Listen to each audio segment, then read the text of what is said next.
Lai gan es zinu, ka te bija ļoti karsti. Pirms es sāku, man ir jautājums par valodu. Es varētu stāstīt arī krievu valodā, bet tas varētu būt grūti. Vai jums ir divas izvēles? Varētu stāstīt latviski vai angliski? Tā kā, kurš balso par latviešu valodu? Un kurš par angļu valodu? Latviešu valodu uzvar. Labi. Tuvāk, labi. Kā jums šķiet, mums vajadzētu vēl kādu pagaidīt, vai mēs varam sākt? Labi. Tad, kā cilvēki minēja, mani sauc Alise, un es esmu no Infogram, kas ir iespējams Latvijā zināmākais startups vai tehnoloģiju uzņēmums.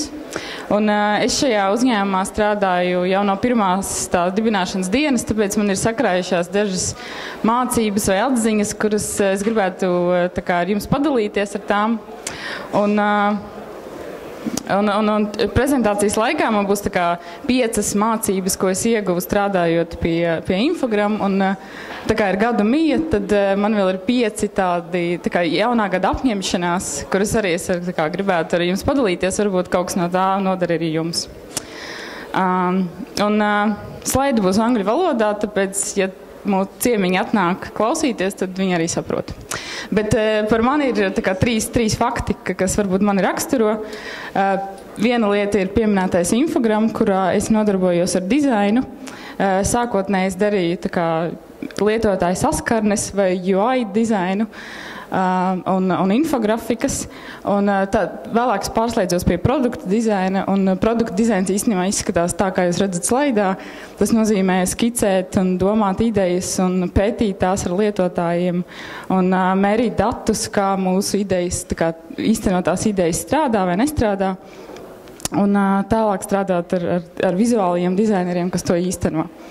Un jā, tas tā lieta, ko es sāku kā dizainers, bet pārslēdzos uz vairāk tādu tehnisku amatu. Otrs fakts par mani, es mācos Tallinā, maģistratūras programmā, kas saucas Human Computer Interaction, kas izklausās, ka mēs mācāmies taisīt kiborgus, bet īstenībā tas ir tas pats zinātniskais vārds lietotāju pieredzei. Tas nozīmē, ka tur māca, kā radīt tehnoloģijas, kas ir cilvēkiem viegli lietojamas, kā izpētīt, ko vajag cilvēkiem, kādi tur sociālie vai psiholoģiski aspekti jāņem vērā, lai radītās idejas būtu cilvēkiem pieņemams. Un īstenībā Tallinā tur ir tāds zinātniskais centrs, kur strādā zinātnieki, kas tieši pētīja dažādas tehnoloģiju ietekmi uz cilvēkiem, izvirz dažādas trendus, kas notiek tehnoloģijās. Un zinātnes centrs Tallinā ir otrs fakts par mani. Un trešā lieta ir pavisam jauna iniciatīva, kas ir radusies ļoti nesen, un tā saucas Riga Tech Girls. Un šī iniciatīva nodarbojas ar sieviešu, meiteņu un bērnu iedvesmošanu un iepazīstināšanu ar tehnoloģiju vidi. Un kāpēc tas kļuva aktuāli? Tas sākās ar vienu pasākumu Rīgā, tādu meetupu, kur pulcināja sievietes, kas darbojas tehnoloģijā, un aicināja viņas dalīties ar savu pieredzi. Un, protams, mums zinām fakti, ka vīrieši noteikti ir vairāk tehnoloģiju jomā, un sievietes ir mazāk, un tad ir jāizpēta iemesli, kāpēc. Un mans personīgais uzskats, ka man šī tehnoloģija vide ļoti, ļoti tuva un ļoti patīk, un es neredzu iemeslu, kāpēc, lai citas sievietes tur nebūtu. Un es cenšos neiet šajos feministiskajos rāmjos un nenostādīt vienu dzimumu pret otru, bet man liekas, ka tehnoloģijas ir nākotne, un arī sievietēm jānosaka tā gaita un attīstība. Un sievietēm varbūt ir vajadzīga nedaudz lielāka iedrošināšana nekā vīriešiem, kas dažādi vēsturiski un audzinošu apstākļu dēļ jau vairāk tur ir pārstāvēti. Un pirmais pasākums, kas notika šīs iniciatīvas ietvaros, ir kodēšanas pasākums bērniem, kas notika 12. decembrī. Un uz to mēs aicinājām pirmsskolas un skolas vecuma bērnus un mācījām viņiem programmēšanas pamatus. Un izrādījās, ka bērniem ir milzīga interese, un mēs mēģināsim arī turpināt šo iniciatīvu attīstīt. Tas 3 fakti par mani. Bet iespējams iemesls, kāpēc man šeit sauca, ir šis pieminētais Infogram, iespējams populārākais startups Latvijā. Un, jā, tā kā tie, kas vēl nezina, tā ir datu vizualizācijas platforma, lietojama interneta pārlūkā, kas ir izstrādāta šeit pat Latvijā. Tā ir radusies 12. gadā, un to izveidoja sākumā 3 cilvēki, bet tagad uzņēmumā ir pie 40 cilvēki. Un īstenībā, kā šī platforma strādā, ir žurnālistiem un dažādiem mēdījos strādājušiem cilvēkiem pieejama 3 soļi, kā izveidot infografiku. Un pirmais solis ir izvēlēties iepriekš sagatavotus dizainus, sakomponēt infografiku, kas ir datu vizualizācijas apkopojums no dažādiem grafikiem, salikt tos kopā un pēc tam publicēt vai nu savā mājaslapā, vai nu sociālajos tīklos. Un tā kā mēs Infogramu saucam par vienkāršāko datu vizualizācijas rīku, un tad šī vienkāršība slēpjas šajos 3 soļos. Un vēsturiski, kāpēc tieši mēdī un kā radās Infogram, lielākā daļa Infogram komandas nāk no mēdījiem. Dibinātājs Uldis Leiters un līdzdibinātājs tehniskais direktors Raimonds strādāja Delfos tajā laikā, kad Infogram radās. Un mēs novērojām tādu tendenci mēdījus nevizualizēt un nepasniegt ļoti sarežģītu informāciju ļoti vienkāršā un uztveramā veidā. Un pētījām, kāpēc tā ir, tādēļ, ka žurnālisti ļoti ātri gatavo rakstus un galvenie redaktori ļoti ātri lemj lēmumus, ko palaist un ko nepalaist publiski. Un šajā laikā atvēlēt laiku dizainam vai kvalitatīvai izpētē un datu noformēšanai nav laika un arī nav līdzekļu. Un tad to darīja dizaina komanda, kas bija tajā laikā Uldis un Raimonds, un tad radās ideja izveidot rīku, kur žurnālisti to paši var darīt un ļoti ātrā laikā. Un tā ir tā atbildes reakcija, un tas arī tiek novērots, arī Delfi kļuva par pirmo Infogram uzticamo lietotāju. Un kāpēc populārākais vai kāpēc Infograms ir tik zināms, varbūt lokāli? Tādēļ, ka to lieto 2,5 miljonu lietotāju, varbūt jau šo laiku vairāk lietotāju visā pasaulē. Un to vidū ir, kā es minēju, žurnālisti, dažādi datu pētnieki, izglītības pārstāvi, cilvēki no universitātēm. Īstenībā visi, kuriem ir kvalitatīvs saturs, kurš ir jāatrāda plašākai auditorijai digitālajā vidē. Un ar Infogram palīdzību ir izveidoti 3 miljoni infografiku. Tas ir fonā ir paraugi, no kuriem var veidot infografikas, bet īstenībā viņi ir daudz vienkāršāki, tur ļoti bieži ir viens grafiks. Un kāpēc Infogram atvieglo šo žurnālistu grūto darbu, jo infografiki ir responsīvi, kas pielāgojas dažādām ekrāna lielumiem, un ir sagatavots gatavs dizains, un viņiem nav jādomā par šo vizuālo daļu. Un lietotāju starpā ir ļoti zināmi dažādi uzņēmumi un mēdīji. Īstenībā arī nākamais runātājs lieto Infogram, to es pamanīju vakar. Jā.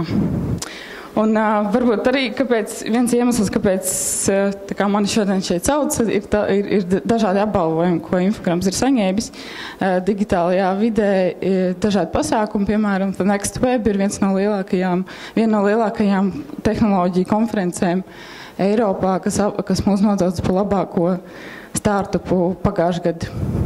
Un ir tāda Londonā bāzēta datu vizualizācijas komūna, saucas Information is Beautiful, kas 13. gadā mums nosauca par labāko infografiku rīku.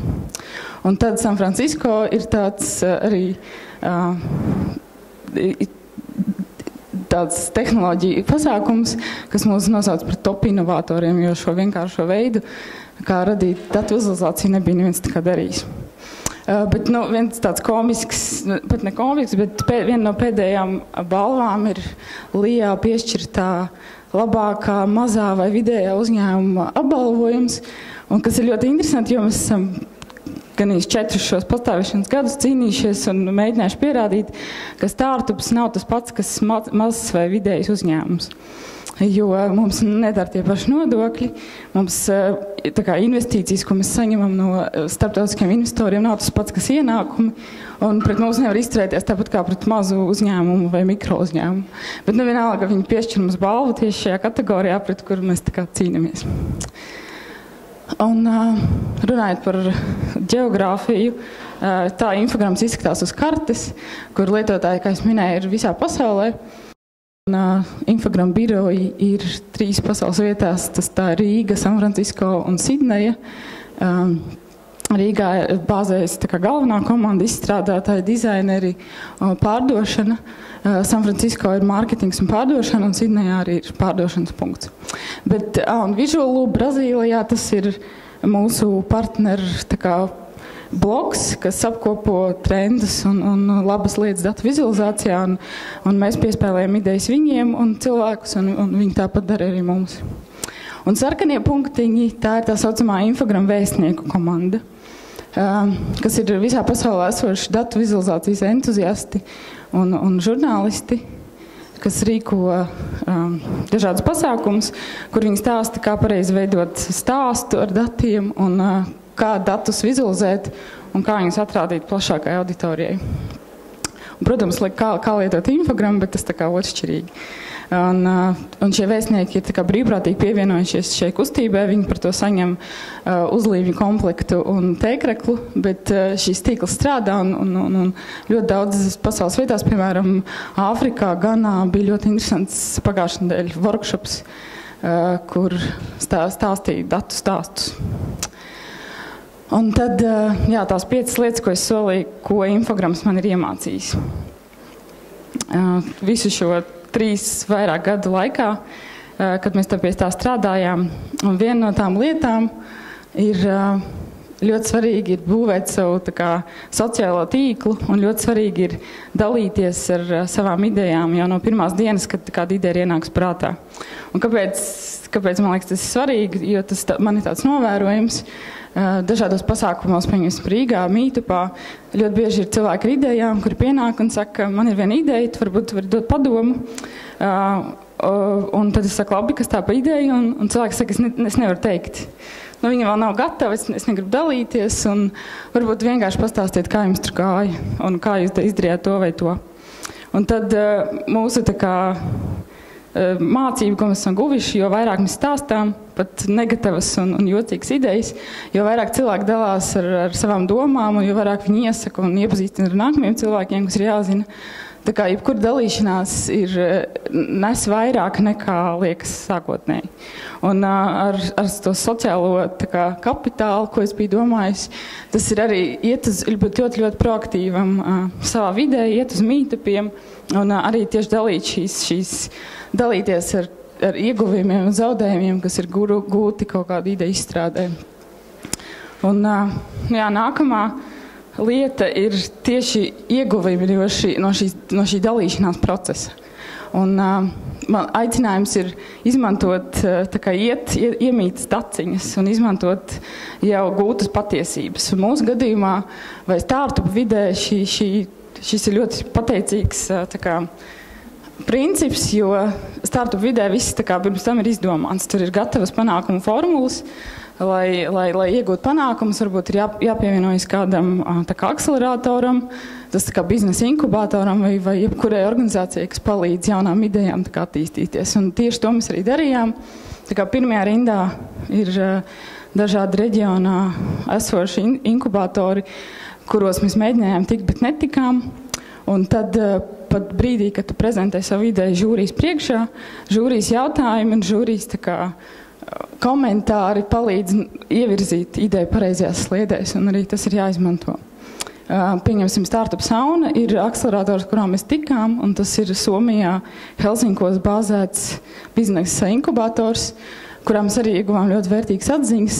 Šie cilvēki mums nopirka biļetes uz San Francisco, kur ir tā kā Silīcija ielai, tur visiem startupiem jānonāk. Un, jā, šī gatavo taciņu iemīšana izrādījās ļoti tā kā atbildi nesoši, jo pēdējā rindā ir investori, kuriem mēs esam sadarbojušies. Hack4ward ir Hamburgā bāzēts inkubators, kas mums ir devis pirmās investīcijas.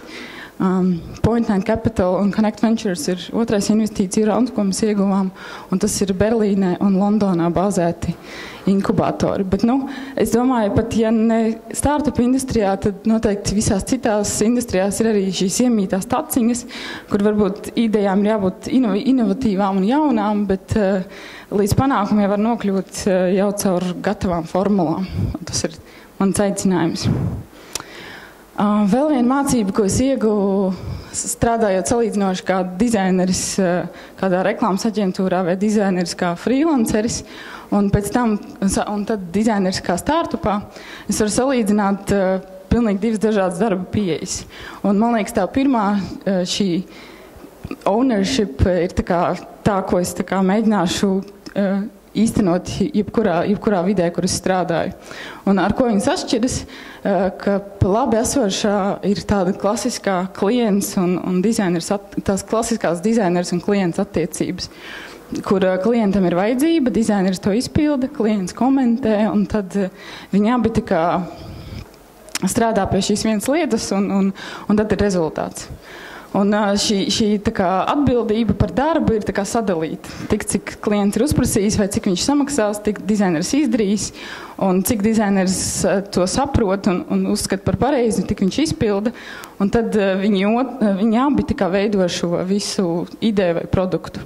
Un pretēji startupā vai cilvēkam, kas strādā individuāli un ir atbildīgs pilnīgi par visu procesu, ja mēs visu izdarām pareizi, tad mums seko lietotāji, mums seko ienākumi. Un tur nav neviena klienta vai kāda no malas, kas pateiks un sadalīs šo atbildību vai teiks, ka kaut kas ir jādara tā vai citādi. Bet mēs kā dizaineri, mēs paši izmēram, mēs paši izpētam un mēs paši uzņemamies atbildību par to, kāds ir tas projekts. Un ja mums kaut kas nav sanācis, tad mums nav vai nu lietotāja, vai nu naudas. Un tā ir vienīgā patiesība, kas parāda, ka tas strādā vai nestrādā. Un man liekas, ka šo pašu modeli var pielietot arī jebkurš, kas strādā tajā pašā klasiskajā dizainers klients attiecību modelī, tāpēc, ka jo vairāk mēs uzņemamies atbildību un jo vairāk mēs ieguldam šajā izpētē vai pierādīšanā, ka kaut kas strādā vai nestrādā, tad, protams, klients ir laimīgs, un tas ir tas pats, kas beigās lietotājs vai nauda. Līdz infogramam man bija svešs tāds termins komanda vai komandas kultūra. Un es teorētiski zināju, cik svarīgi ir strādāt labā komandā, bet tas parasti nozīmē foršs office vai priecīgi cilvēki vai vismaz labs blakus sēdētājs. Līdz ar infogramu izveidojas tāda sajūta, kas ir uzņēmuma kultūra. Un infogramu gadījumā tie ir kopīgi pasākumi. Labajā apakšējā stūrī ir tāds viens pasākums, kas mums bija neglīto džemperu diena, neglīto Ziemassvētku džemperu diena. Un varbūt liekas, ka visi šie mazie pasākumi nav tik būtiski kā viens, bet viņi veido kultūru un viņi varbūt nosaka, kāpēc kāds ļoti labs darbinieks izvēlas infogramu par darbu vietu vai aiziet kaut kur citur, un kāpēc cilvēki varbūt ir gatavi strādāt nevis 8 darbdienas un meklēt skatīties pulkstenī, kad varēsiet mājās, bet viņi arī 3 naktī var atsūtīt trakas idejas un dalīties ar to.